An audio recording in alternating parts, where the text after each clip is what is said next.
Hello guys, today I will be explaining about chemical antisepsis. As you can see behind me on the whiteboard, these are the groups of chemical agents that are used as antiseptics and disinfectants in the hospital.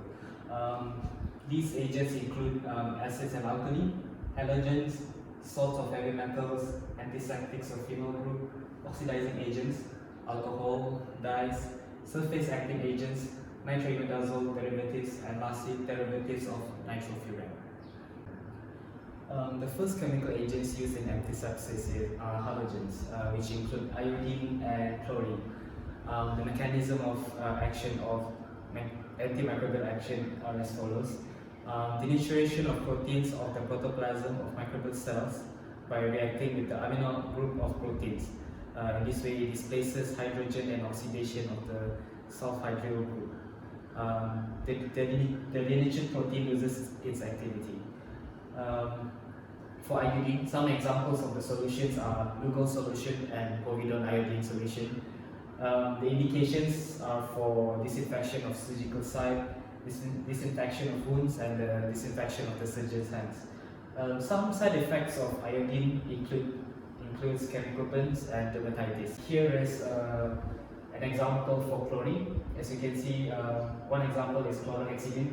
The indications for chlorhexidine is for disinfection of surgical area, disinfection of the surgeon's hands, the tools, or burn areas, for septic processes, and for prevention of transmission of STDs. The next chemical agent used in antisepsis are acids and alkalis. For acids, an example is boric acid. The mechanism is a shift of the pH to the acidic side. This causes denaturation of protein in microbial cells. The indications for boric acid is for washing and rinsing of the mucous membranes of the mouth, used in acute and chronic otitis, colitis, pyoderma, and for pediculosis. Moving on to alkalis. There are two examples. Firstly, sodium hydrogen bicarbonate and ammonia solution. The mechanism of alkalis is it causes inflammatory reactivity to shift to the alkaline side and reduces the manifestation of inflammation. Some indications for the use of alkalis is it is used in cleaning and washing of hands before surgery. That requires a dilution of 25 ml of ammonia with 5 liters of water. The next chemical agent used in antisepsis are heavy metal compounds. For example, silver nitrate, aqueous solution of silver nitrate, aqueous solution of silver, methionine acetate, mercury chloride, and zinc. The mechanisms of heavy metal compounds in antisepsis are it causes blocking of sulfhydryl, carboxyl, and amino groups of proteins and enzymes in microorganisms. The indications for heavy metal compounds are disinfectant for skin or unbleeded skin, especially for mercury chloride, and for silver nitrate it is used as a precipitation protein. It interferes with essential metabolic activities of microbial cells.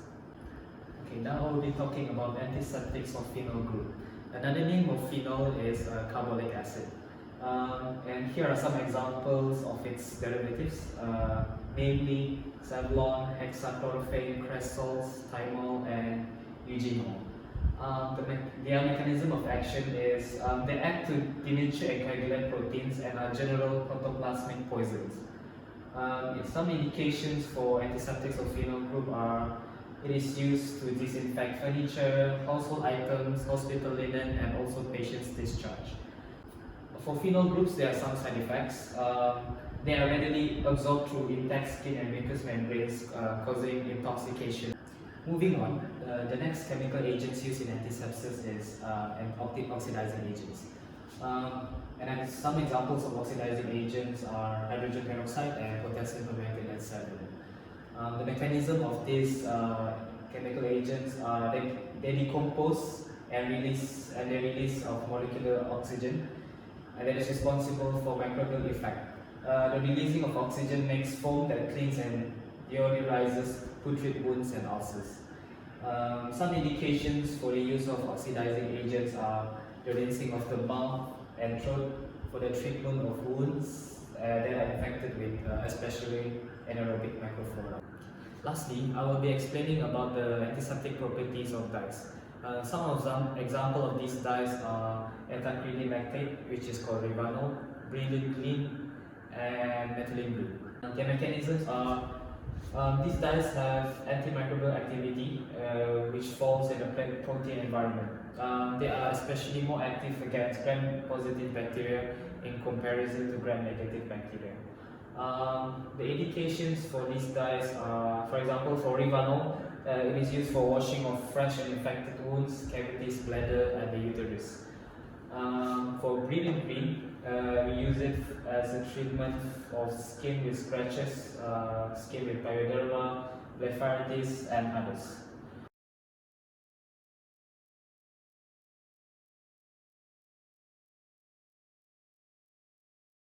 This is all for my part. The remaining chemical agents for antisepsis will be explained by my friend Louis. Thank you.